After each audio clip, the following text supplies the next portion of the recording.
Kerala delights the real taste of Kerala. കേരളത്തിന്റെ രുചിയേറിയ വിഭവങ്ങൾ നമ്മുടെ നാട്ടിൽ നിന്നും നിങ്ങളുടെ വീട്ടിലേക്ക്. Launching soon in euro, Ireland, USA and Canada.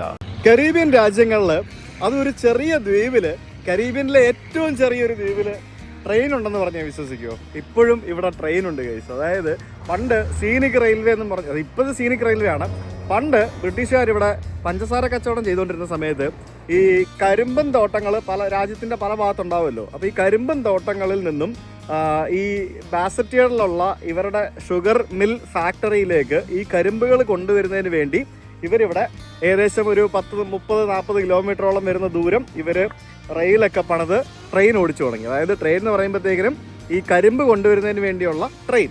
അതായത് ഇത്തരത്തിലുള്ള പാളങ്ങളിലൂടെ വളരെ എളുപ്പത്തിൽ, വളരെ അനായാസമായിട്ട്, ചീപ്പായിട്ട് നമുക്ക് കരിമ്പ് ഫാക്ടറിയിലേക്ക് കൊണ്ടുവരുന്നതിന് വേണ്ടിയുള്ളൊരു സെറ്റപ്പാണ് അവർ അന്തക്കാലത്ത് നിർമ്മിച്ചത്. അപ്പോൾ അത് ഇവർ ഇപ്പോഴും പ്രിസർവ് ചെയ്തിട്ട്, അതിപ്പോഴും പ്രിസർവ് ചെയ്തെന്ന് പറഞ്ഞാൽ ഇതിപ്പോൾ ടൂറിസ്റ്റുകൾക്ക് വേണ്ടി ഒരു ട്രെയിൻ ഇങ്ങനെ സീനിക് റെയിൽവേ ആയിട്ട് ഇവർ ഓടിക്കുന്നു എന്നുള്ളതാണ് പറയുന്നത്. ഇവിടെ നമുക്ക് ഇത്തരത്തിലുള്ള ചെറിയ ഒരു ഡീസൽ ലോക്കോമോട്ടീവ് ഉപയോഗിച്ചിട്ടാണ് ഈ ഒരു ട്രെയിൻ ഇവർ ഓപ്പറേറ്റ് ചെയ്യുന്നത്. ഞാനിവിടെ എത്തിയിരിക്കുന്നത് ഒരു വീക്കെൻഡ് ആയതുകൊണ്ട് ഇത് ശനി ഞായറും ഇത് ഫങ്ഷണൽ അല്ല. ഇത് സീസൺ സമയത്തൊക്കെ ആണെങ്കിൽ പോലും അല്ലാത്ത ദിവസങ്ങളിലൊക്കെ ഇത് നമുക്ക് ടിക്കറ്റ് എടുത്ത് യാത്ര ചെയ്യാൻ സാധിക്കും. ഇത് കണ്ടിട്ട് ഇപ്പോൾ ഇവർ ഓടിക്കുന്നതേ ഇല്ലാന്ന് തോന്നുന്നു. ഇപ്പം ഓഫ് സീസണായിട്ട് ഒതുക്കി കൂട്ടിയിട്ടിരിക്കുകയാണെന്ന് എനിക്ക് തോന്നുന്നത്. കണ്ടിട്ട് എനിക്കറിയത്തില്ല അതിനകത്ത് അങ്ങനത്തെ ഒരു സംഭവമാണ് കാണുന്നത്. Saint Kitts scenic railway. പിന്നെ ഇവർക്ക് ഇവിടെ കുറേ ബസ്സുകളും ഉണ്ട്. എനിക്ക് തോന്നുന്നു ഇത് ചിലപ്പോൾ എവിടെയെങ്കിലും കൊണ്ടുപോയിട്ട് ആൾക്കാരെ ഇറക്കി തിരിച്ചു കൊണ്ടുവരികയോ അങ്ങനെ എന്തെങ്കിലുമൊക്കെ പരിപാടി ഉണ്ടാവും. ഇതിപ്പോൾ സീസണിൽ മാത്രം ഓടിക്കുന്ന പരിപാടിയാണല്ലേ? ശരി.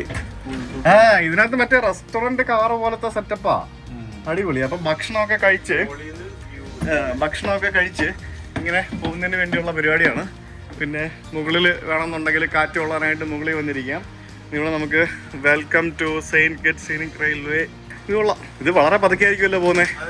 കാരണം ഇതില്ലെങ്കിൽ കാറ്റ് പിടിച്ച് മറിയാനുള്ള സാധ്യതകളും കാണുന്നുണ്ട്. കാരണം ഇത്തരത്തിൽ ഓപ്പൺ ആയിട്ടിട്ടിരിക്കുന്ന സംഭവം ഇത് ഭയങ്കര ഒരു എക്സ്പീരിയൻസ് ആയിരുന്നു. ഞാൻ ആദ്യമായിട്ടാണ് ഇങ്ങനെ ഒരു റെയിൽവേ ഇപ്പോഴും ഫങ്ഷണൽ ആയിട്ടുള്ളത് നമുക്ക് കാണാൻ സാധിക്കുന്നത്. ഫങ്ഷണലിന് മാത്രമല്ല, നമ്മൾ പണ്ട് പോയ ബർമുഡ, അതേപോലെ നമ്മൾ ആൻറ്റിഗ പോയപ്പോൾ അവിടെയൊക്കെ ഇതേപോലെ ബ്രിട്ടീഷുകാർ പഞ്ചസാര കൃഷി ചെയ്യുന്നതിന് വേണ്ടി കരിമ്പ് തോട്ടങ്ങളിൽ നിന്നും കൊണ്ടുപോകുന്നതിന് വേണ്ടിയുള്ള ചെറുതും വലുതുമായിട്ടുള്ള ട്രാക്കുകൾ വെച്ചിട്ടുള്ള പരിപാടിയൊക്കെ ഉണ്ടായിരുന്നു. ഇവിടെ മാത്രമാണ് ഇപ്പോൾ നിലവിൽ ഇത് ഫങ്ഷണൽ ആയിട്ടുള്ളത്. ലോക്കമൊക്കെ തുരുമ്പെടുത്തിരിക്കുവാടേ നോക്ക്. എന്റെ ദൈവമേ, സമ്മതിക്കണം കേട്ടോ. ഇവരുടെ സംഭവം കേട്ടില്ലേ? ഇതൊക്കെ പൊട്ടിയിരിക്കുവാ ചില്ലൊക്കെ. ഇതെങ്ങനെയാണോ ഇതിനകത്ത് നിന്ന് അവർ ഓടിക്കുന്നതെന്നാണ് ഞാനിപ്പോൾ ആലോചിക്കുന്നത്. ഗവർണറിൻ്റെ വീടാണെന്ന് ഞാൻ പറഞ്ഞില്ലേ. അതായത് നമ്മുടെ കിങ് ചാൾസ് ആണ് ഇപ്പോഴത്തെ ഇവരുടെ മൊണാർക്ക് എന്ന് പറയുന്നത്. അപ്പോൾ കിങ് ചാൾസ് ആണ് ഇവിടുത്തെ ഗവർണറിനെ അപ്പോയിൻറ്റ് ചെയ്യുന്നത്. ഗവർണറിൻ്റെ വീട് ഭയങ്കര രസമുണ്ടല്ലേ കാണാനായിട്ട്. ശരിക്കും നമ്മുടെ നാട്ടിലേക്ക് പഴയ ആ ഒരു തേയിലത്തോട്ടങ്ങളുടെ മുകളിലുള്ള ബംഗ്ലാവ് പോലെയുള്ള ഒരു അടിപൊളി ഒരു ബംഗ്ലാവ്. ഇതും ഈ പറഞ്ഞ പോലെ ആ ഒരു സിറ്റി ഫേസ് ചെയ്താണ് ഇരിക്കുന്നത്. ഒരു ചെറിയൊരു മലയുടെ മുകളിലാണ്. പക്ഷേ ഗവർണറുടെ നെയ്ബേഴ്സായിട്ട് ഇവിടുത്തെ പഴയ ആൾക്കാർ ഇഷ്ടം പോലെ ഉണ്ട്. പണ്ട് ഇവിടെ നിന്ന് ഐലൻഡിൽ നിന്നും മൺമറഞ്ഞു പോയ ആളുകളൊക്കെയാണ് ഗവർണറുടെ നെയ്ബേഴ്സ് എന്ന് പറയുന്നത്. വലിയൊരു സെമിത്തേരി ആണല്ലേ. ഇനി ഞാൻ ഈ രാജ്യത്തിൻ്റെ പാസ്പോർട്ട് സെല്ല് ചെയ്യുന്ന പരിപാടിയെ പറ്റി പറയാം. അതായത് സിറ്റിസൺഷിപ്പ് ബൈ ഇൻവെസ്റ്റ്മെൻറ്റ് പ്രോഗ്രാം എന്നാണ് അതിനറിയപ്പെടുന്നത്. അതായത് ഈ കരീബിയൻ ഭാഗത്തുള്ള ചില രാജ്യങ്ങളിലാണ് ഇത്തരത്തിലുള്ള സിറ്റിസൺഷിപ്പ് ബൈ ഇൻവെസ്റ്റ്മെൻറ്റ് പ്രോഗ്രാം എന്ന് പറഞ്ഞ പ്രോഗ്രാം ഇവർ ഇൻട്രൊഡ്യൂസ് ചെയ്തിരിക്കുന്നത്. കാരണം രാജ്യത്തിൻ്റെ മറ്റൊരു വരുമാന സ്രോതസ്സും കൂടിയാണ് അത്തരത്തിലുള്ള പരിപാടികൾ എന്നാണ് ഇവിടുത്തെ ഗവൺമെൻറ് പറയുന്നത്. അപ്പോൾ പരിപാടി എന്താണെന്ന് പറഞ്ഞു കഴിഞ്ഞാൽ, നമുക്ക് ശരിക്കും ഈ ഡ്യുവൽ സിറ്റിസൺഷിപ്പ് ചെയ്യാൻ പറ്റുന്ന ആളുകൾക്ക് വളരെയധികം ഹെൽപ്ഫുൾ ആയിട്ടുള്ള കാര്യമാണ്. ഇപ്പോൾ ഇന്ത്യൻ സിറ്റിസൺഷിപ്പ് നമുക്ക് ഡ്യുവൽ സിറ്റിസൺഷിപ്പ് എടുക്കാൻ പറ്റില്ല. നമുക്ക് ഏതെങ്കിലും ഒന്നേ ഹോൾഡ് ചെയ്യാൻ പറ്റുള്ളൂ. അപ്പോൾ ഇവിടുത്തെ പാസ്പോർട്ട് എടുക്കണമെങ്കിൽ നമ്മൾ ഇന്ത്യൻ സിറ്റിസൺഷിപ്പ് ഒഴിവാക്കിയാൽ മാത്രമേ നമുക്ക് ഇവിടുത്തെ പാസ്പോർട്ട് എടുക്കാൻ പറ്റുള്ളൂ. ഇപ്പോൾ വേറെ രാജ്യങ്ങളുള്ളവർക്ക്, ഇപ്പോൾ US അല്ലെങ്കിൽ വേറെ എവിടെയെങ്കിലൊക്കെ ഉള്ളവർക്ക് അവർക്ക് ആ പാസ്പോർട്ടും ഹോൾഡ് ചെയ്യാം, ഇവിടുത്തെ പാസ്പോർട്ടും എടുക്കാം. അങ്ങനെയുള്ള പല രണ്ട് രാജ്യത്തിൻ്റെ സിറ്റിസൺസ് ആയിട്ട് അവർക്ക് ചെയ്യാൻ സാധിക്കും. അങ്ങനെയുള്ള പല സമ്പ്രദായങ്ങളുണ്ട്. അതായത് ശരിക്കും ഇവർ നമുക്ക് ഇൻവെസ്റ്റ്മെൻറ്റിലൂടെയാണ് ശരിക്കും ഇവർ നമുക്ക് പാസ്പോർട്ട് തരുന്നത്. പാസ്പോർട്ട് തരിക എന്ന് പറയുന്നത് നമ്മൾ ആ രാജ്യത്തെ സിറ്റിസൺഷിപ്പ് ആക്കി മാറ്റുക എന്നുള്ളതാണ് അതിൻ്റെ ഒരു രീതി. അതായത് ഇവർ പ്രൊവൈഡ് ചെയ്യുന്നത് ഫുൾ സിറ്റിസൺഷിപ്പാണ്. With all rights. അതായത് ഇപ്പം എനിക്ക് പാസ്പോർട്ട് കിട്ടിക്കഴിഞ്ഞാൽ എനിക്ക് എൻ്റെ ഡിസെൻഡൻ്റ് ആയിട്ടുള്ള ആളുകൾക്ക്, എൻ്റെ അടുത്ത ഫ്യൂച്ചർ ജനറേഷന് പോലും എനിക്ക് ആ ഒരു സിറ്റിസൺഷിപ്പ് ഫർദർ മുന്നോട്ട് കൊണ്ടുപോകാവുന്ന രീതിയിലുള്ള ഒരു ഫുൾ സിറ്റിസൺഷിപ്പാണ് അവർ നമുക്ക് പ്രൊവൈഡ് ചെയ്യുന്നത്. പിന്നെ ഏറ്റവും വലിയ അഡ്വാൻറ്റേജ് എന്ന് പറയുന്നത് സിറ്റിസൺഷിപ്പ് തന്നെന്നും പറഞ്ഞുകൊണ്ട് ഇവിടെ വന്ന് നിൽക്കുകയോ ഇവിടെ എന്താ പറയുക ഇത്ര ദിവസത്തിനുള്ളിൽ ഇവിടെ വരണമെന്നോ അങ്ങനത്തെ യാതൊരുവിധ റൂൾസ് ആൻഡ് റെഗുലേഷൻസ് ഒന്നുമില്ല. ഫിസിക്കൽ റെസിഡൻസ് റിക്വയർമെന്റ് ഇല്ലാതെ തന്നെ ഈ രാജ്യങ്ങൾ നമുക്ക് പാസ്പോർട്ട് തരും. അതായത് നിങ്ങൾ ഈ രാജ്യത്ത് വരിക പോലും ആവശ്യമില്ല, നിങ്ങൾക്ക് ഇവർ പാസ്പോർട്ട് തരും. ഇപ്പോൾ നമ്മൾ വേണമെങ്കിൽ നമുക്ക് ഇന്ത്യയിൽ ഇരുന്ന് നമുക്ക് ഇവരുടെ പാസ്പോർട്ടിന് അപേക്ഷിക്കാം എന്നുള്ളതാണ് അതിൻ്റെ മറ്റൊരു രീതി എന്ന് പറയുന്നത്. അങ്ങനെ വെറുതെ നമുക്ക് പാസ്പോർട്ട് തരില്ല, ഇതിന് കൃത്യമായിട്ടുള്ള ഫോർമാലിറ്റീസ് ഉണ്ട്, അതിന് അവർ പറയുന്ന ഒരു ഫീസ് ഉണ്ട്, അത് എത്രയാണെന്ന് ഞാൻ പറയാം. അപ്പോൾ അത്രയും ഫീസൊക്കെ കൊടുത്തു കഴിഞ്ഞാൽ മാത്രമേ നമുക്ക് പാസ്പോർട്ട് തരുള്ളൂ. ഇനി അതിന് മുന്നോടിയായിട്ട് പലതരത്തിലുള്ള പ്രോസസ്സിങ്, ബാക്ക്ഗ്രൗണ്ട് പ്രോസസ്സിങ്ങും പിന്നെ പലതരത്തിലുള്ള നമ്മളെ പറ്റിയുള്ള കാര്യങ്ങൾ അന്വേഷിക്കുക, പിന്നെ പോലീസ് ക്ലിയറൻസ് സർട്ടിഫിക്കറ്റ്, പിന്നെ നമുക്ക് വേറെ രാജ്യത്ത് ക്രിമിനൽ റെക്കോർഡ്സ് ഉണ്ടാകാൻ പാടില്ല, അങ്ങനെയുള്ള പല സമ്പ്രദായങ്ങൾ ഇതിൻ്റെ കൂടെയുണ്ട്. നമ്മൾ എന്തെങ്കിലും തെറ്റായ വിവരങ്ങൾ കൊടുക്കുകയാണെന്നുണ്ടെങ്കിൽ അവരത് റിജക്റ്റ് ചെയ്യും, അങ്ങനെയുള്ള കാര്യങ്ങളൊക്കെ പറയുന്നുണ്ട്. നമ്മൾ ദുബായിലൊക്കെ ഇപ്പം ഗോൾഡൻ വിസ എന്നും പറഞ്ഞുകൊണ്ട് കൊടുക്കുന്നില്ലേ, അതായത് അവർ എലിജിബിൾ ആയിട്ടുള്ള ആൾക്കാർക്ക് ഗോൾഡൻ വിസ കൊടുക്കുന്നു, പിന്നെ അവിടെ ഇൻവെസ്റ്റ് ചെയ്യുന്ന ആളുകൾക്ക് ഗോൾഡൻ വിസ കൊടുക്കുന്നു എന്നൊക്കെ പറയുന്ന പോലെ ദുബായ് പാസ്പോർട്ട് കൊടുക്കാതെ ഗോൾഡൻ വിസ കൊടുക്കുന്നു എന്ന് പറയുന്നത് പോലെയാണ് ഇവിടെ ഇവർ സിറ്റിസൺഷിപ്പ് കൊടുക്കുക എന്ന് പറയുന്നത്. ശരിക്കും ഇവർ പറയുന്നത് ഒന്നുകിൽ ഡൊണേഷൻ ചെയ്യുക, അതിന് പല സ്കീമുകൾ പറയുന്നുണ്ട്. അതായത് ഗവൺമെൻറ്റിൻ്റെ പല ഫണ്ടുകളിലേക്ക് ഡൊണേഷൻ ചെയ്യുക, ഇല്ലാന്നുണ്ടെങ്കിൽ റിയൽ എസ്റ്റേറ്റ് ഇൻവെസ്റ്റ്മെൻറ്റ് നടത്തുക എന്നുള്ളതാണ് അവർ പറയുന്നത്. അതായത് നിങ്ങൾക്ക് ഇവിടെ ഒരു അപ്പാർട്ട്മെൻറ്റ് വാങ്ങിക്കുകയോ അല്ലെങ്കിൽ ഒരു വീട് വാങ്ങുകയോ അങ്ങനെ എന്തെങ്കിലും സംഭവങ്ങൾ ഏതെങ്കിലും അപ്രൂവ്ഡ് ഡെവലപ്മെൻറ്റ് ടീമിൻ്റെ കയ്യിൽ നിന്നോ അല്ലെങ്കിൽ ഏതെങ്കിലും ഒരു അപ്രൂവ്ഡ് ആയിട്ടുള്ള ഒരു പ്രൈവറ്റ് വീടോ വാങ്ങുകയാണെങ്കിൽ അതിന് ഇത്ര രൂപ എന്നവർ പറയുന്നുണ്ട്. അത്രയും രൂപയുടെ മിനിമം റിയൽ എസ്റ്റേറ്റ് ഇൻവെസ്റ്റ്മെൻറ്റ് ഇവിടെ ചെയ്യുകയാണെങ്കിൽ നിങ്ങൾക്ക് ഇവിടെ സിറ്റിസൺഷിപ്പ് കിട്ടും. ഇനി അല്ലെങ്കിൽ നിങ്ങൾക്ക് ഈ പബ്ലിക് ബെനിഫിറ്റ് അല്ലെങ്കിൽ അപ്രൂവ്ഡ് ആയിട്ടുള്ള പലതരത്തിലുള്ള ബെനിഫിറ്റ് പ്രോജക്റ്റ് ഫണ്ടുകളുണ്ട്, ഗവൺമെൻറ് അപ്രൂവ്ഡ് ആയിട്ടുള്ള അത്തരത്തിലുള്ള ഇൻഫ്രാസ്ട്രക്ചർ ലോക്കൽ ഡെവലപ്മെൻറ്റ് ഫണ്ടുകളിൽ നമുക്ക് ഇൻവെസ്റ്റ് ചെയ്യുകയാണെന്നുണ്ടെങ്കിലും നമുക്ക് ഈ പറഞ്ഞ രീതിയിലുള്ള സിറ്റിസൺഷിപ്പ് ഗ്രാൻഡ് ചെയ്തെടുക്കാൻ സാധിക്കും. ഇവർ തുടങ്ങിയ സമയത്ത് ഇവരുടെ ആ ഒരു ഇൻവെസ്റ്റ്മെൻറ്റ് കോസ്റ്റ് ഒക്കെ കുറച്ച് കുറവായിരുന്നുണ്ടെങ്കിലും ഇപ്പോൾ 2024 ഇവർ ലേറ്റസ്റ്റ് ആയിട്ട് ഇവരുടെ റിക്വയർമെൻ്റ് ഒക്കെ കുറച്ച് കൂട്ടിയിട്ടുണ്ട്. നമുക്ക് മിനിമം ഒരു റിയൽ എസ്റ്റേറ്റിൽ ഇൻവെസ്റ്റ് ചെയ്യുകയാണെന്നുണ്ടെങ്കിൽ മിനിമം ഒരു $4 ലക്ഷം നമുക്ക് ഇൻവെസ്റ്റ് ചെയ്യേണ്ടതായിട്ട് വരുന്നത്. $4 ലക്ഷം എന്ന് പറയുമ്പോൾ ഏകദേശം 3.5 കോടി രൂപ വരും.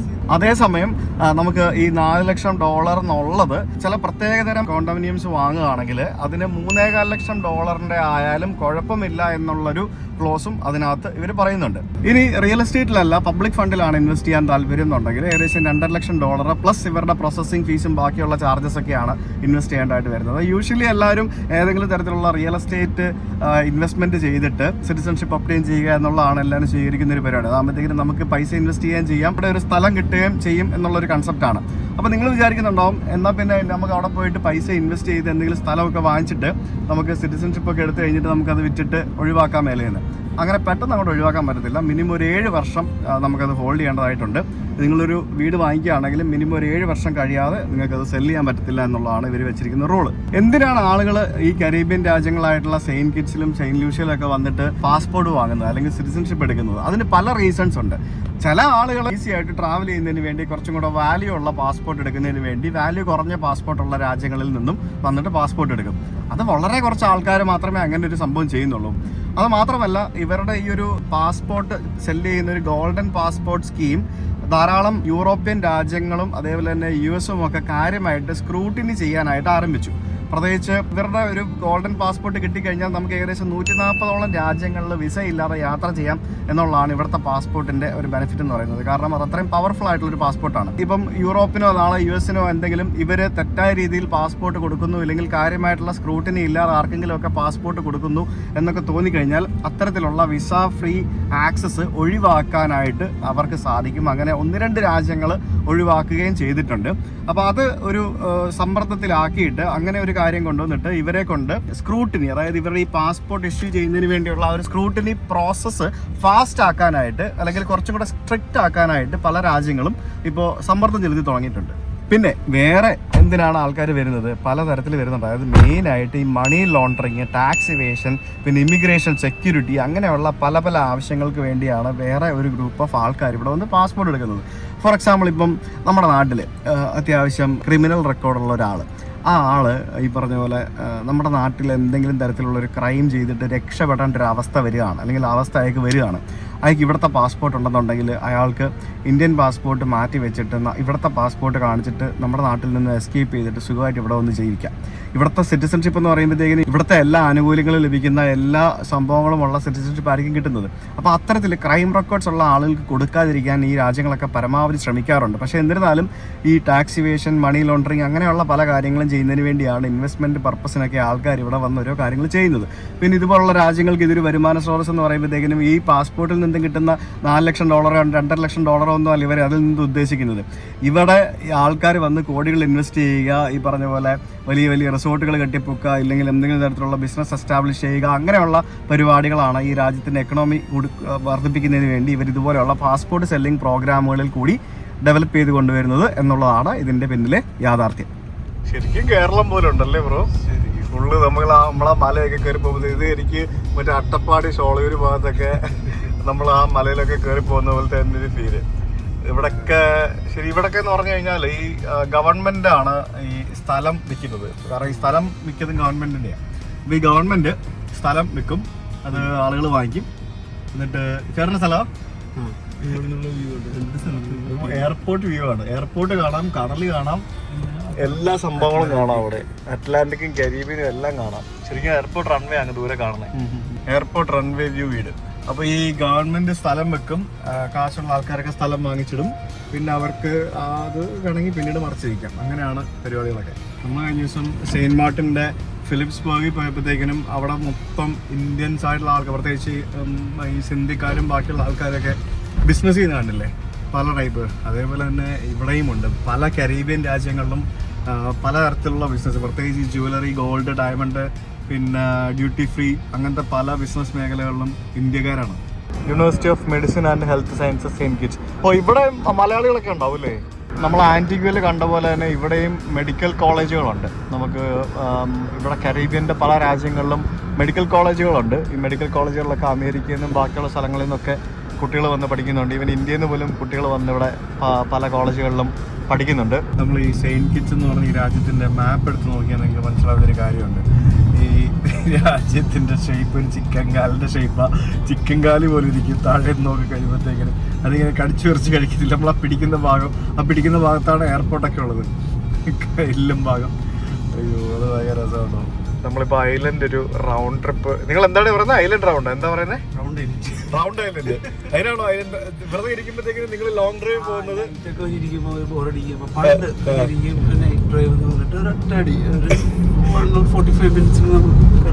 എത്ര സമയം കൊണ്ട്? 45 മിനിറ്റ്സിൽ ഐലൻഡ് ചുറ്റി വരാം. ഓക്കെ, അത് ശരി. ഓക്കെ, ഐലൻഡ് റൗണ്ട് പോയിക്കൊണ്ടിരിക്കുകയാണ് ഞങ്ങൾ. ഐലൻഡിനെ ചുറ്റി കറങ്ങി വരാനായിട്ട് ശരിക്കും പറഞ്ഞാൽ നമുക്കൊരു പകൽ വരും. ശരിക്കും ഇതുപോലുള്ള രാജ്യങ്ങളിലെല്ലാം വന്നിറങ്ങുക, എയർപോർട്ടിൽ നിന്ന് ഒരു കാർ റെൻ്റിന് എടുക്കുക, എന്നിട്ട് ഡ്രൈവ് ചെയ്യുക, എക്സ്പ്ലോർ ചെയ്യുക. മാക്സിമം 2 ദിവസം ഈ ചെറിയ രാജ്യങ്ങളിൽ. ഈ രാജ്യങ്ങളൊക്കെ സമയം വേണം. ചെറിയ രാജ്യങ്ങളിലൊക്കെ മാക്സിമം 2 പകൽ, അത് തന്നെ കൂടുതലാണ്. ഇവരുടെ കടൽ ഭിത്തിയാണ് ഈ കാണുന്നത് ലെഫ്റ്റ് സൈഡിൽ, കണ്ടില്ലേ? കടൽ കയറുന്ന ഒരു സ്ഥലമാണെന്ന് തോന്നുന്നു. ശരിക്കും ഈ ഒരു രാജ്യം നോക്കിക്കഴിഞ്ഞാൽ നമുക്ക് ഇതിൻ്റെ മധ്യഭാഗത്ത് മൊത്തം മലയും, പിന്നെ ഏറ്റവും സൈഡിൽ കടൽ തീരത്തൂടെ ഹൈവേയും. അതായത് ബാക്കിയുള്ള പ്ലെയിൻ ലാൻഡ്സ് കൂടുതലും കടൽ തീരത്തായിട്ടാണ്. പിന്നെ നടുഭാഗം കംപ്ലീറ്റ് കൂടുതലും മലകളാൽ ചുറ്റപ്പെട്ട ഒരു രാജ്യമാണ്. ഇതെന്താ ഇങ്ങനെ ഇവിടെ വെച്ചിരിക്കുന്നത്? ഇത് പണ്ടത്തെ തോടാണെന്ന് തോന്നുന്നു. കട്ടെന്നാണ് ഇവര് പറയണത്. ശരിക്കും ഇതിപ്പോ മലയിൽ നിന്നുള്ള വെള്ളം അതിൽ കൂടിയാണ് കടലിലേക്ക് പോകുന്നത്. അപ്പൊ വെള്ളം പൊങ്ങി നിൽക്കുമ്പോഴത്തേക്കിന് ആൾക്കാർക്ക് ക്രോസ് ചെയ്ത് പോകാൻ വേണ്ടിയാണെന്ന് തോന്നുന്നു അങ്ങനെ ഒരു സാധനം ഉണ്ടാക്കി വെച്ചിരിക്കുന്നത്. ഇതൊരു ചെറിയ ഇടുങ്ങിയൊരു ഏരിയ ആണ്. ഓൾഡ് റോഡ് അങ്ങനെ എന്താ പറഞ്ഞത്, ഓൾഡ് റോഡ് റം. ഇവിടെ ഉണ്ട്, റം ഫാക്ടറി ഒക്കെ ഉണ്ട് കേട്ടോ. കരീബിന്റെ എല്ലാ രാജ്യത്തും എല്ലാ രാജ്യത്തും റം ഉണ്ടാവും. ഇവരുടെ ബിയറാണ് കരീബ്. അങ്ങനെ ഓരോ രാജ്യത്തിനും അവർക്ക് അവരുടേതായിട്ടുള്ള റമ്മുണ്ട്. ഭയങ്കര ഫേമസ് ആയിട്ടുള്ള റമ്മുകളെന്ന് പറയാനായിട്ട് ഇപ്പോൾ നമ്മുടെ ഹവാന ക്ലബ്ബ് ക്യൂബൻ സാധനമാണ്. പിന്നെ ബാർബഡോസിന്റെ ഒരെണ്ണം ഉണ്ടല്ലോ, അതും ഭയങ്കര ഫേമസ് ആണല്ലോ. ബാർബഡോസിൽ നിന്നും ഉത്ഭവിച്ചൊരു സാധനമാണ്. അങ്ങനെ കുറേ വ്യത്യസ്ത തരത്തിലുള്ള റമ്മുകൾ ആണ് ഇവരുടെ മെയിൻ രംഗം എന്ന് പറയുന്നത് കരീബിയൻ ആളുകളുടെ. കടൽ തീരത്ത് ഒരു മലയുടെ മുകളിൽ ബ്രിംസ്റ്റോൺ ഹിൽ എന്നും പറഞ്ഞുകൊണ്ട് ഒരു മലയുണ്ട്. അതിൻ്റെ മേളിലൊരു കോട്ടയുണ്ട്. ആ കോട്ട കാണാൻ വേണ്ടിയാണ് നമ്മളിപ്പോൾ പോകുന്നത്. അവിടെ മുമ്പിൽ ഒരു മലയുണ്ടല്ലേ, ആ മലയുടെ മേളിലോട്ട്. $50, 50 ഈസി എന്ന് പറഞ്ഞാൽ ഈ രാജ്യത്തും മറ്റേ ഈസ്റ്റ് കരീബിയൻ ഡോളറാണ് ഇവിടത്തെ കറൻസി എന്ന് പറയുന്നത്. അപ്പോൾ നമ്മൾ 50 ഈസി കൊടുത്ത് നമ്മൾ ഇതിന്റെ ഉള്ളിലേക്ക് കയറി. 50 ഈസി എന്ന് പറയുമ്പോൾ അത്യാവശ്യം നല്ല റേറ്റ് അല്ലേ? ഓ, നിങ്ങൾ ഇവിടത്തുകാരൻ. അത് ശരി. ഞങ്ങളുടെ നാട്ടിലും ഫോറിനേഴ്സിന് കൂടുതലാ. നിങ്ങളൊക്കെ ഇനി നാട്ടിൽ നമ്മൾ ആ കോട്ടയുടെ മുകളിലേക്ക് ഇങ്ങനെ പോയിക്കൊണ്ടിരിക്കുകയാണ്. ഇത് ഭയങ്കര വലുതാണല്ലോ. ഇവിടെ ഡ്രോൺ പറത്താൻ പറ്റില്ല എന്ന് പ്രത്യേകം എഴുതി വെച്ചിട്ടുണ്ട്. സോ നമുക്ക് ഈ കോട്ടയിൽ ഇവിടെ ഡ്രോൺ പറത്താൻ ഇല്ലെന്നുണ്ടെങ്കിൽ ഭയങ്കര ബ്യൂട്ടിഫുൾ ആയിട്ട് നമുക്ക് ഡ്രോൺ വിഷ്വൽസ് വെച്ച് കാണിക്കായിരുന്നു. ഇതിനകത്തൂടെയാ? പക്ഷെ എൻ്റെ പൊന്നെ, ഇത് കണ്ടോ നോക്കി. ഓ, ഇതിലെവിടെയൊക്കെ കയറ്റിക്കൊണ്ട് പോകുന്നത് നമുക്ക് ചെറിയ വഴിയാ. നമുക്ക് ഇതിൻ്റെ ഏറ്റവും മേളിൽ വരെ പോകാൻ പറ്റും. സുഹൃത്തുക്കളെ, ഞാനിപ്പോൾ എത്തിയിരിക്കുന്ന ഈ ഒരു സ്ഥലം എന്ന് പറയുന്നത് 1690 കാലഘട്ടങ്ങളിൽ ബ്രിട്ടീഷുകാർ ഈ ഒരു രാജ്യം കൈയടക്കിയ സമയത്ത് അവർ നിർമ്മിച്ച ഒരു ഫോർട്ടിഫിക്കേഷൻ്റെ ഭാഗമാണ്. ശരിക്കും ഇത് ഇങ്ങനെ കാണിച്ചു കഴിഞ്ഞാൽ ഒന്നും മനസ്സിലാവുമല്ലോ. ഇവിടെ ആകാശ ദൃശ്യം എടുക്കാൻ സാധിക്കാത്തത് വലിയൊരു നഷ്ടമായി ഞാൻ കാണുന്നു. ഇവിടെ പാർക്കിങ്ങിൽ വണ്ടി കൊണ്ടുവന്നിട്ടു. ഇവിടെ ഒരു റെസ്റ്റോറൻറ്റും ബാക്കിയുള്ള സെറ്റപ്പൊക്കെ ഉണ്ട്. പിന്നെ ചുറ്റിനും മലയാണ്, അതും മലയാണ്. പക്ഷേ നമ്മളിപ്പോൾ ഉള്ളത് തന്നെ ഒരു വലിയ മലയുടെ മുകളിലാണ്. അത് ഞാൻ കാണിച്ചു തരാം. ഇത് നല്ല കിടില സ്ഥലമാട്ടോ ഇത്. ഇതാ പൊന്നു. അതായത് ഒരു ഭാഗത്ത് കടലും ഒരു ഭാഗത്ത് മലയും. ആ മലയിൽ ഇത് ശരിക്കും ഇവിടെ ചുമ്മാ വെച്ചിരിക്കുന്നതാണ്. ഇത് കടലിലേക്ക് പോയിന്റ് ചെയ്ത് വെച്ചുകൊണ്ടിരുന്ന പീരങ്കിയാണെന്ന് തോന്നുന്നു. ഈ ഭാഗത്ത് മല, അപ്പുറത്തെ ഭാഗത്ത് കടൽ. ബേസിക്കലി ഇവര് ഈ ഒരു മലയുടെ മുകളിൽ ഇതിന്റെ സ്റ്റീപ്പായിട്ടുള്ള ആ ഒരു കയറ്റമാണ് ശരിക്കും ഇവരൊരു വലിയൊരു പ്രതിരോധമായിട്ട് മാറ്റിയത് എന്ന് പറയേണ്ടിയിരിക്കുന്നു. ഇതിന് മുകളിലേക്ക് നമുക്ക് നടന്ന് കയറി കാണാവുന്നതാണ്. അത്യാവശ്യം കയറാനുണ്ട്. വണ്ടിയൊക്കെ പാർക്ക് ചെയ്തിട്ട് ഇവിടെ ഇരുന്ന് റെസ്റ്റോറൻറ്റിൽ ഇരുന്ന് ഭക്ഷണം കഴിക്കാം. ഇവിടെ ഒരു ബാറുണ്ട്. ബാറൊക്കെ എവിടെ പോയാലും ഉണ്ടാവും അല്ലേ? എവിടെ പോയാലും ബാറുണ്ടാവും. പിന്നെ ഈ പറഞ്ഞ പോലെ പഴയ കരിങ്കല്ല് വെച്ചുണ്ടാക്കിയ കെട്ടിടങ്ങളാണ് കാണുന്നത്. ശരിക്കും നമുക്ക് ഈ കരിങ്കല്ലും പിന്നെ എന്താ പറയുക, ബാക്കിയുള്ള പലതരത്തിലുള്ള കല്ലുകൾ വെച്ചുണ്ടാക്കിയ കെട്ടിടങ്ങൾ നമ്മൾ പല സ്ഥലത്ത് കണ്ടിട്ടുണ്ട്. നമ്മുടെ ചുണ്ണാമ്പ് കല്ലുകൾ ഉണ്ടാക്കിയ കെട്ടിടങ്ങൾ, അതിനാൽ ഉണ്ടാക്കിയ കെട്ടിടങ്ങളൊക്കെ നമ്മൾ പലതും കണ്ടിട്ടുണ്ട്. നമ്മളിപ്പോൾ ഉള്ള ഈ ഒരു സെയിൻറ്റ് കിറ്റ്സ് ആൻഡ് നെവിസ് എന്ന് പറയുന്ന ഈ ഒരു രാജ്യം വോൾക്കാനിക് ഇറപ്ഷനിൽ ഉണ്ടായതാണ്. അപ്പോൾ are you guys ready to see the view from here? Yes, നോക്കൂ, ഇതാണ് വ്യൂ. അതായത് രമണ, നമുക്ക് അവിടെ താഴെ ആ കാണുന്ന സ്ഥലങ്ങളൊക്കെ ഉണ്ടോ? അവിടെയൊക്കെ മറ്റേ ഫോർട്ടിൻ്റെ ഭാഗമാണ്. പിന്നെ ആ കാണുന്നത് മറ്റൊരു വ്യൂ പോയിൻ്റ് ആണ്. വ്യൂ പോയിൻ്റ് അല്ല, അത് ഇവരുടെ മറ്റേ ബാക്കിയുള്ള സ്ഥലങ്ങളൊക്കെ ആയിരുന്നു. പിന്നെ ഇതിനകത്തൂടെയൊക്കെ ധാരാളം ടണലുകളും ബാക്കിയുള്ള സംഭവങ്ങളൊക്കെ എന്തായാലും ഉണ്ടാവണം. പിന്നെ ഈ കാണുന്നത് മറ്റൊരു പ്രദേശം. പിന്നെ താഴെ നമുക്ക് അവിടെ അത് മിക്കവാറും ഇവരുടെ മറ്റേ വെടിപ്പുരയും അങ്ങനെ സംഭവങ്ങളൊക്കെ ആയിരിക്കണം ആ കാണുന്നതൊക്കെ. അങ്ങനെ ഈ ഒരു കടലിൻ്റെ ഒരു ഭയങ്കര ഒരു കിടിലൻ വ്യൂവിൽ ഇങ്ങനെ കംപ്ലീറ്റ് ഭാഗങ്ങളും കാണാവുന്ന രീതിയിലാണ് ഇവിടെ ഈ ഒരു കോട്ട നിർമ്മിച്ചിരിക്കുന്നത്. പണ്ട് കാലത്ത് ഈ സ്ഥലങ്ങൾ കൈയടക്കിയിട്ട് ആ ഒരു ദ്വീപുകളെ പ്രൊട്ടക്ട് ചെയ്യുന്നതിന് വേണ്ടി ഇത്തരത്തിലുള്ള കോട്ടകൾ എല്ലായിടത്തും ഉണ്ടായിരുന്നു. ദ്വീപുകൾ മാത്രമല്ല, എല്ലാ സ്ഥലത്തും ഇതുപോലെയുള്ള കോട്ടകൾ നിർമ്മിച്ച് അവിടെ നിന്നും വാച്ച് ചെയ്തിട്ടായിരുന്നല്ലോ പലതരത്തിലുള്ള പ്രൊട്ടക്ഷനും പരിപാടികളൊക്കെ നടന്നുകൊണ്ടിരുന്നത്. ഇനി നമ്മളിപ്പോൾ നിൽക്കുന്നതിൻ്റെ മുകളിൽ കയറി കഴിഞ്ഞാൽ വീണ്ടും ഉണ്ട്, ഏറ്റവും ടോപ്പിലായിട്ട് വീണ്ടും കുറേ ഏരിയ. ഇതൊക്കെ പുതിയതായിട്ട് ഉണ്ടാക്കി വെച്ചിരിക്കുന്നതാണ്. എനിക്ക് തോന്നുന്നു ഈ കാണുന്നതൊക്കെ പണ്ടത്തെ ഓഫീസേഴ്സിൻ്റെ മുറികളും ബാക്കിയുള്ള പലതരത്തിലുള്ള സ്റ്റോറേജ് മുറികളും പറ്റുമൊക്കെ ആയിരുന്നു എന്നാണ് എനിക്ക് തോന്നുന്നത്. എന്തോന്നറിയേ, എന്തൊരു ഭയങ്കര നിർമ്മിതിയല്ലേ. പണ്ട് കാലത്ത് എന്തൊക്കെ പരിപാടികളായിരിക്കും ഇവർ കാട്ടിക്കൂട്ടിയത്. 1690 ഇതിൻ്റെ നിർമ്മാണം ആരംഭിച്ചതെന്ന് ഞാൻ പറഞ്ഞില്ലേ. അതിന് ശേഷം ഏകദേശം ഒരു 50 വർഷത്തിന് മുകളിൽ, അതായത് 100 വർഷത്തോളം ഇതിൻ്റെ നിർമ്മാണം നടന്നുകൊണ്ടേയിരുന്നു എന്നാണ് പറയപ്പെടുന്നത്.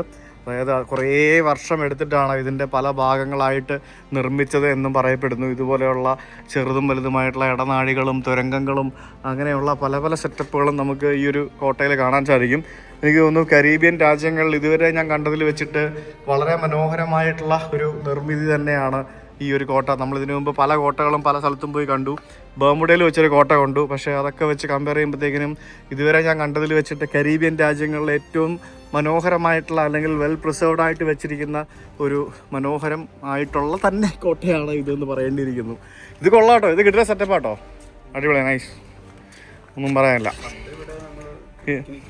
ഇതൊക്കെ ഇപ്പോൾ ഒരു റിസോർട്ടൊക്കെ ആക്കി മാറ്റുമായിരുന്നെങ്കിൽ അടിപൊളിയായിരുന്നു അല്ലേ? ഹെറിറ്റേജ് റിസോർട്ട് ആക്കിയാൽ പോരെ. ഹെറിറ്റേജ് റിസോർട്ട് ഇവിടെ ബാറും റെസ്റ്റോറൻറ്റും പണിയാക്കി പിന്നെ 2 മുറിയും കൂടെ പണിയാ. എന്താ ഇവിടെ ഒരു വിസിറ്റേഴ്സ് സെൻ്റർ ഉണ്ടായിരുന്നു. ഞങ്ങൾ അവിടെ കയറിയിട്ട് ഈ ഒരു ഫോർട്ടിനെ പറ്റിയുള്ള ഒരു വീഡിയോ കണ്ടു. ഭയങ്കര രസമാണ് മേളിൽ നിന്ന് കാണാനായിട്ട്. അതായത് ആ കടലിൻ്റെ വ്യൂവും പിന്നെ ബാക്കിയുള്ള രീതിയിലൊക്കെ ആയിട്ട് ഭയങ്കര ഭംഗിയാണ്. ഈ ഒരു ഫോർട്ട് ശരിക്കും ബ്രിട്ടീഷുകാരാണ് നിർമ്മിച്ചതെന്ന് പറഞ്ഞില്ലേ. ബ്രിട്ടീഷുകാർ നിർമ്മിച്ച ഈ ഒരു ഫോർട്ട് പിന്നീട് ഫ്രഞ്ചുകാർ വന്നിട്ട് അവർ കൈയടക്കിയിരുന്നു. അതിനുശേഷം പിന്നീട് തിരിച്ച് വീണ്ടും ബ്രിട്ടീഷുകാർ കൈയടക്കി. അപ്പോൾ അങ്ങനെ ഒരു ചരിത്രം കൂടി ഇതിനുണ്ട്. അപ്പോൾ ഒരു ഫ്രഞ്ച് ഒരു ഇതും ബ്രിട്ടീഷുകാരുടെ ചരിത്രവും ഒക്കെ ആയിട്ട് അങ്ങനെ പല പല രീതിയിൽ ഇപ്പം അങ്ങനെയാണോ ഈ കോട്ടകൾ പലതും അങ്ങനെയാണല്ലോ. ആരെങ്കിലുമൊക്കെ ഉണ്ടാക്കും, പിന്നെ ആ രാജ്യം അവർക്ക് സൂക്ഷിക്കാൻ പറ്റില്ലെങ്കിൽ വേറെ ആൾക്കാർ വന്ന് കൈയടക്കും, പിന്നെ ആ കോട്ട അവർ കൈയടക്കും, പിന്നെ അവരെ വേറെ ആൾക്കാരൊന്ന് ഡിഫീറ്റ് ചെയ്യും. അപ്പോൾ ഇങ്ങനെ പണ്ട് പോലെ ഇങ്ങനെ തന്നെയാണ് നടന്നുകൊണ്ടിരുന്നത്. അത്യാവശ്യം കാശ് മുടക്കിയിട്ടുണ്ട്, നല്ല രീതിയിൽ അവർ പ്രിസർവ് ചെയ്ത് വെൽ മെയിൻറ്റൈൻഡ് ആയിട്ട് സൂക്ഷിച്ചിട്ടുണ്ട്. ഭയങ്കര ഭംഗിയല്ലേ. അവിടെ മൂന്നാർ പോലെയൊക്കെ ഇരിക്കുന്ന ആ മലയും ബാക്കിയുള്ള സ്ഥലങ്ങളൊക്കെ കാണുമ്പോഴത്തേക്കിനും ആ ബിൽഡിങ്ങുകളൊക്കെ ആണെങ്കിലും കടലേതാ ആകാശം ഏതാണെന്ന് മനസ്സിലാവുന്നില്ല. അതാണ് ഇവിടുത്തെ മറ്റൊരു പ്രത്യേകത. ഈ കാണുന്ന ചെറിയൊരു കയറ്റം ആയിരുന്നില്ല, അത്യാവശ്യം നല്ല വലിയ കയറ്റമായിരുന്നു.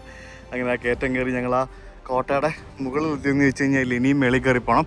ഇവിടെയൊക്കെ മറ്റേ മണിയുണ്ട്, പിന്നെ അങ്ങനെ എന്തൊക്കെയോ കുറേ സംഭവങ്ങളൊക്കെ ഉണ്ട്. അടിപൊളി കോട്ടകൾ, ഭയങ്കര രസം കേട്ടോ.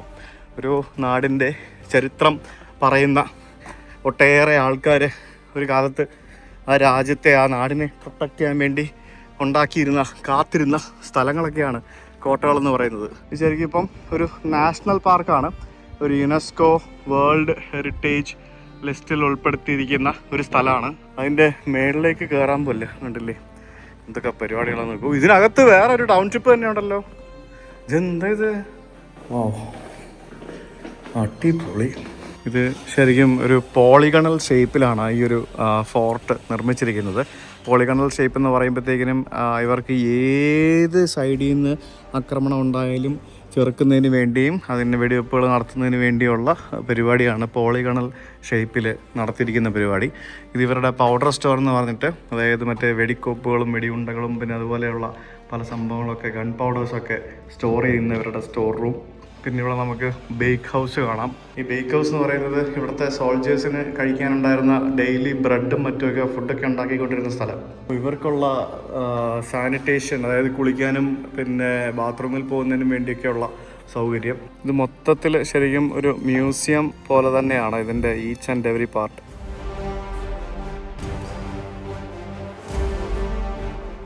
അതായത് ഇതിനകത്ത് വന്നു കഴിയുമ്പോഴത്തേക്കിനും നമുക്കിവിടെ ഇതിനകത്ത് ഏത് രീതിയിലൊക്കെയാണ് ആൾക്കാർ ജീവിച്ചിരുന്നത്, എന്തൊക്കെ കാര്യങ്ങളാണ് ചെയ്തിരുന്നത് എന്നുള്ളതൊക്കെ life of A soldier, A day in life of A soldier നമുക്കിവിടെ ചിത്രങ്ങൾ വരച്ച് വെച്ചിരിക്കുന്നത് നമുക്ക് കാണാൻ സാധിക്കും. സോൾജിയേഴ്സ് എങ്ങനെയായിരുന്നു ഇവിടെ പെരുമാറിയിരുന്നത്, അവരെ ഏതൊക്കെ രീതിയിലാണ് ഇവിടെ ജീവിച്ചിരുന്നത് എന്നുള്ളത് ശരിക്കും നമുക്ക് ഇവിടെ കാണാം. പിന്നെ സ്ലേവറി അറ്റ് ബോംസ്റ്റോൺ ഹിൽ, അതായത് ഇവിടെ ശരിക്കും സ്ലേവ്സ് ആയിട്ടുണ്ടെന്ന് ആഫ്രിക്കൻ സ്ലേവ്സിനെ ഉപയോഗിച്ചാണ് ഈ ഒരു ഫോർട്രസ് കംപ്ലീറ്റ് ഇവിടെ പണി കഴിപ്പിച്ചത്. ഇവിടെയുള്ള പല സംഭവങ്ങളും അങ്ങനെയാണല്ലോ ചെയ്തത്. അകത്ത് ഒരു മനുഷ്യന്റെ രൂപത്തിൽ ഒരാളെ വെച്ചിട്ടുണ്ട്. അതൊരു ഫയറിംഗ് സോൾജർ ആയിരുന്നു. പിന്നെ ഈ കാണുന്നത് ഒരു പ്രസൺ ആണ്. ഇതിനകത്തെ ആ പ്രസൺ എന്ന് പറഞ്ഞു കഴിഞ്ഞാൽ അത് സോൾജേഴ്സിന്റെ പ്രസൺ, അതായത് എന്തെങ്കിലും വൃത്തികേട് കാണിക്കുന്ന അല്ലെങ്കിൽ ചീത്തപ്പേരുണ്ടാക്കുന്ന സോൾജേഴ്സിനെ പിടിച്ചിരുന്ന പ്രസൺ. പിന്നെ ഇവിടെ നടന്നിരുന്ന പലതരത്തിലുള്ള ഡിസിപ്ലിൻ, ക്രൈം ആൻഡ് പണിഷ്മെന്റ്, അങ്ങനെയുള്ള പല സംഭവങ്ങളും വരച്ച് കാണിച്ചിരിക്കുകയാണ്. ഇവിടെ നമുക്ക് ഏത് രീതിയിലാണ് ആൾക്കാരെ ഉപദ്രവിച്ചിരുന്നത്, വെടിവെച്ച് കൊന്നതും പിന്നെ പല രീതിയിൽ ക്രൂരതകൾ നടത്തിയിരുന്നതും. ഇതേപോലെ തന്നെ ഇതിൻ്റെ മുകളിൽ കയറ്റിയിരുത്തി കാലിന്മേൽ തടി തൂക്കിയിട്ട് ഉള്ള ഒരു ടൈപ്പ് അസോൾട്ട്, പിന്നെ ചാട്ടവാറടി കൊണ്ടുള്ള അസോൾട്ട്, പിന്നെ ഡിഫറെൻറ്റ് ടൈപ്പ് ഓഫ് അസോൾട്ടുകൾ പണ്ട് കാലത്ത് ചെയ്തുകൊണ്ടിരുന്നതൊക്കെ നമുക്കിവിടെ കാണാൻ സാധിക്കും. ഈ ദ്വീപുകളിലെ ഏറ്റവും വലിയൊരു പ്രശ്നം എന്ന് പറയുന്നത് മോസ്കിറ്റോയും പിന്നെ അതേപോലെ തന്നെ മലേറിയയും മറ്റു പരിപാടികളൊക്കെ ആയിരുന്നു. ഏതാനും വർഷങ്ങൾക്ക് മുമ്പാണ് സെയിൻറ്റ് കിറ്റ്സ് ആൻഡ് നെവിസ് എന്ന് പറഞ്ഞ രാജ്യം മലേറിയ വിമുക്തമായിട്ട് പ്രഖ്യാപിച്ചത്. പണ്ട് കാലത്ത് പലതരത്തിലുള്ള ഡിസീസസ് ഇവിടെ ഈ ഒരു ക്യാമ്പുകളിൽ ഉണ്ടായിരുന്നു. അതൊക്കെ എങ്ങനെയാണ് ട്രീറ്റ് ചെയ്തിരുന്നത്, എന്തൊക്കെയാണ് ചെയ്തിരുന്നത്, ചെറിയ മൈനർ സർജറികളും ബാക്കിയുള്ള പരിപാടികളും അതൊക്കെ എങ്ങനെയാണ് ചെയ്തിരുന്നത് എന്നൊക്കെയാണ് ഈ ഒരു ഇതിൽ നമുക്ക് വരച്ച് കാണിക്കുന്നത്. നമുക്കിതിൻ്റെ മുകളിൽ വരുമ്പോൾ നമുക്ക് അതിൻ്റെ ഒരു കറക്റ്റ് ഷേപ്പ് നമുക്ക് മനസ്സിലാക്കാൻ സാധിക്കും. കണ്ടോ, ഇവിടെ ഇങ്ങനെ മറ്റേ പീരങ്കികളും ബാക്കിയുള്ള സംഭവങ്ങളൊക്കെ ഇങ്ങനെ പല ഭാഗത്തേക്ക് വെച്ചിരിക്കുന്നത് കാണാം. ഇതിൻ്റെ ഒരു എക്സ്റ്റെൻഡഡ് വേർഷനായിട്ട് ആ ഭാഗത്ത് മലകളിൽ നിന്നുള്ള ആക്രമണം തടയുന്നതിന് വേണ്ടി മലകളിലോട്ട് ഉള്ള ഒരു ഏരിയയാണ് നമുക്ക് കാണാൻ സാധിക്കുന്നത്. മലയുടെ മേളിലൊക്കെ കണ്ടില്ലേ കോട മൂടി നിൽക്കുന്നത് കണ്ടോ. ഇത് ശരിക്കും എങ്ങോട്ടാണ് ചൂണ്ടി വെച്ചിരിക്കുന്നതെന്ന് ചോദിച്ചു കഴിഞ്ഞാൽ ഇവിടെ ഒരു മലയുണ്ട്. ആ മലയുടെ ഇടയ്ക്കൂടെ വേറെ കടൽ തീരത്തേക്കാണ് വെച്ചിരിക്കുന്നത്. എന്തൊക്കെ സെറ്റപ്പല്ലേ, ഭയങ്കര വലിയൊരു ഏരിയ ആണിത്. അങ്ങനെ നമ്മളിതിൻ്റെ മേളിലെത്തിയിരിക്കുകയാണ്, ഏറ്റവും മുകളിൽ ആ ഒരു കോട്ടയുടെ ഏറ്റവും മുകളിലേക്ക് എത്തിയിരിക്കുകയാണ്. അടിപൊളിയാട്ടോ. നമുക്ക് ആ ഒരു കംപ്ലീറ്റ് കോട്ടയുടെയും ബാക്കിയുള്ള കടലിൻ്റെയും മലയുടെയും എല്ലാം നല്ലൊരു കിട്ടിലും വ്യൂ നമുക്ക് ഇവിടെ നിന്ന് കാണാം.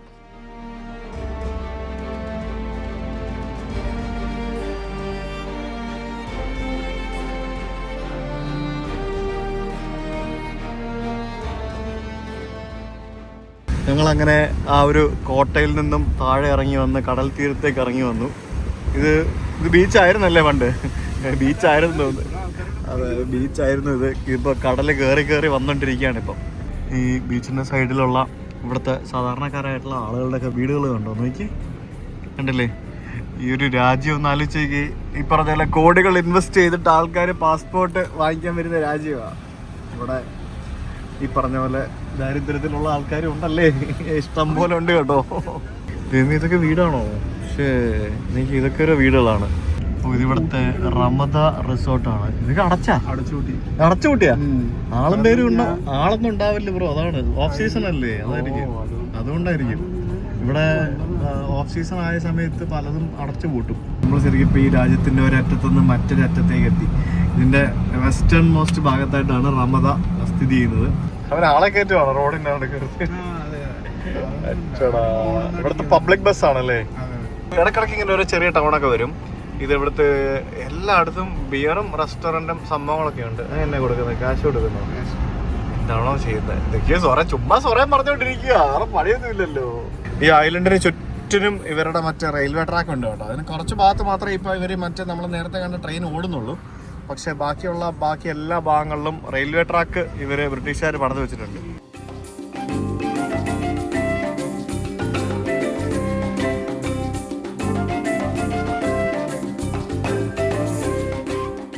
ഞങ്ങളിങ്ങനെ ഇതിലൂടെ പോകുന്ന വഴിക്ക് ഇവിടെ ഒരു പള്ളി കണ്ടു. നല്ലൊരു പള്ളി കണ്ടോ, കടൽ തീരത്തൊരു പള്ളി. ആ പള്ളിയുടെ മുമ്പിൽ ഒരു കൂട്ടം ആടുകൾ നിൽക്കുന്നത് കണ്ടോ. എന്താ ആടാണെന്ന് ചോദിച്ചു കഴിഞ്ഞാൽ എനിക്കറിയത്തില്ല. എന്തായാലും വളരെ ക്യൂട്ടായിട്ടുള്ള ഒരു ടൈപ്പ് ആടാണ് നമുക്കിവിടെ കാണാൻ സാധിക്കുന്നത്. എന്തായാലും എനിക്ക് ഭയങ്കര ഇഷ്ടപ്പെട്ടു. ആ ആട് ഭയങ്കര വെറൈറ്റിയാണ്. നാച്ചുറൽ പുല്ലൊക്കെ കഴിച്ച് മേഞ്ഞ് നടക്കുന്ന ആടുകൾ. അങ്ങ് ദൂരെ കുറേ മല കണ്ടോ. ആ മല ഇങ്ങനെ കോടം മുടി നിൽക്കുന്ന മലയാണ്.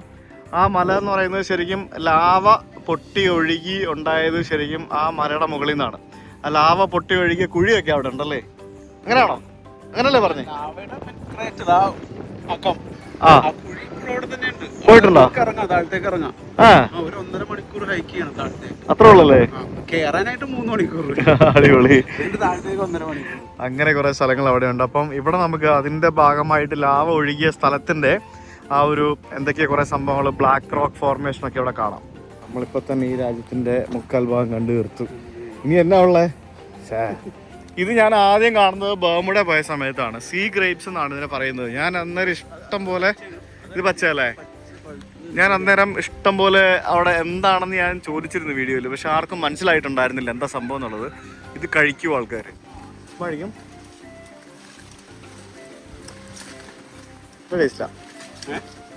അപ്പൊ ഇത് പഴുക്കണം. അടിപൊളി. ഇങ്ങനെ പഴുത്ത്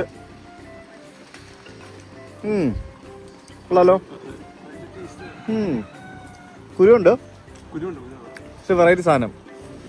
നൈസ്. Sea grapes. പാവൻ ടൂറിസ്റ്റുകളെക്കകത്ത് കുറെ ചെറിയ 2-3 കടകളൊക്കെ ഉണ്ട്. ടൂറിസ്റ്റുകൾ ആരും ഇല്ല എന്നുള്ളത് മാത്രമേ ഉള്ളൂ. ഇവിടെ ടൂറിസ്റ്റുകൾ വരണമെങ്കിൽ ഒന്നുകിൽ പക്ക സീസൺ ആവണം, ഇല്ലെങ്കിൽ ഏതെങ്കിലും ക്രൂസ് ട്രിപ്പ് വരണം. ഈ ക്രൂസ് ട്രിപ്പ് ഏതെങ്കിലുമൊക്കെ ഉണ്ടെങ്കിൽ ഇവിടെ നമുക്ക് ടൂറിസ്റ്റുകളെ കാണാൻ പറ്റുള്ളൂ. ഇല്ലെങ്കിൽ നമുക്ക് ഇഷ്ടം പോലെ ഇങ്ങനെ കറങ്ങി നടക്കുന്ന കോഴികളെ കാണാം. ഇതെന്നെ പരിപാടി? ടയറൊക്കെ ഇട്ടിട്ട് വഴി ഉണ്ടാക്കി വെച്ചിരിക്കുക എനിക്ക് ഇറങ്ങാൻ വേണ്ടി. ശരി, ഇത് അബദ്ധമാണല്ലോ, വെള്ളമാണല്ലോ. ഇവിടെ കടലിൻ്റെ സൈഡിലായിട്ട് നമുക്ക് ബ്ലാക്ക് റോക്ക് എന്ന് പറഞ്ഞ എന്തോ ഒരു സംഭവം ഉണ്ട്. അത് കാണാൻ വേണ്ടിയാണ് നമ്മൾ പോകുന്നത്. കുറേ ഉണ്ട് കേട്ടോ. അത് മറ്റേ മുന്തിരിങ്ങ ഇവിടെ എല്ലാം താഴെ വീണ് നടക്കുന്നത് കണ്ടോ. ഇഷ്ടംപോലെ ഉണ്ട് പഴുത്ത് നിൽക്കുന്നത്. ഓ വാവ്. ഇതാണ് ആ ഒരു, ഞാൻ പറഞ്ഞില്ലേ ഈ രാജ്യമുണ്ടായത് വോൾക്കാനിക് ഇറപ്ഷനോടുകൂടിയാണ് എന്നുള്ളത്. അപ്പോൾ ആ ഒരു വോൾക്കാനിക് ഇറപ്ഷനിൽ ഒഴുകി വന്ന ലാവ, അത് കടലിൽ ആ ഒരു കടലിൻ്റെ ഭാഗത്തായിട്ട് ആ ഒരു ലാവയുടെ ആ ഒരു അവശിഷ്ടങ്ങൾ നമുക്ക് കാണാൻ സാധിക്കുന്ന ഒരു സ്ഥലമാണ് ബേസിക്കലി ഇത്. ഈ ഒരു സൈഡിൽ മൊത്തം നമുക്ക് അത്തരത്തിലുള്ള സംഭവങ്ങൾ കാണാം. അതിലേക്ക് ഇങ്ങനെ തിര അതിശക്തമായിട്ട് അടിക്കുന്നത് നമുക്ക് കാണാം. കൊള്ളാം അല്ലേ? വോൾക്കാനിക് സംഭവങ്ങൾ. ഇപ്പോൾ നമ്മൾ ഐസ്ലാൻഡിലൊക്കെ പോയപ്പോഴത്തേക്കിന് ഇഷ്ടംപോലെ കണ്ടതാണ് വോൾക്കാനിക് ഇറപ്ഷൻസും ബാക്കിയുള്ള പരിപാടികളൊക്കെ. അതൊരു വോൾക്കാനിക് ഇറപ്ഷനിലുണ്ടായ കൺട്രി ആയിരുന്നു. ഇവിടെ ഇപ്പോൾ ആക്റ്റീവ് വോൾക്കാനോകളൊന്നും ഇല്ലെങ്കിലും ഇതൊക്കെ വോൾക്കാനിക് ഇറപ്ഷനിലൂടെ ഉണ്ടായ ഒരു ദ്വീപാണ് നമ്മളിപ്പോൾ നിൽക്കുന്ന സെയിൻറ്റ് കിറ്റ്സ് ആൻഡ് നെവിസ് എന്ന് പറയുന്നത്. കണ്ടില്ലേ, നമ്മളിങ്ങനെ ഇടയ്ക്കിടയ്ക്ക് പോകുമ്പോഴത്തേക്കിനും മറ്റേ റെയിൽവേ പാളത്തിൻ്റെ അവശിഷ്ടങ്ങൾ ഇങ്ങനെ റോഡിൻ്റെ സമീപത്തോടെ ഇങ്ങനെ കിടക്കുന്ന കാണാം. കണ്ടോ, ഈ ഒരു കുഞ്ഞു ദ്വീപിലാണ് ഈ ഒരു സെറ്റപ്പ്. കണ്ടല്ലോ ഇവിടെ ഒരു റെയിൽവേ പാളം വരെ ഉണ്ട്. കണ്ടല്ലോ നമ്മളിപ്പോൾ ഒരു ചെറിയൊരു മല ഇറങ്ങിക്കൊണ്ടിരിക്കുകയായിരുന്നു. ആ മല ഇറങ്ങുമ്പോഴത്തേക്കിനും ആ മലയുടെ മേളിൽ നിന്ന് താഴേക്ക് ഇങ്ങനെ ഇറങ്ങുന്നതിന് വേണ്ടി പണിതാണ് കുഞ്ഞു റെയിൽവേ പാളം. അടിപൊളി.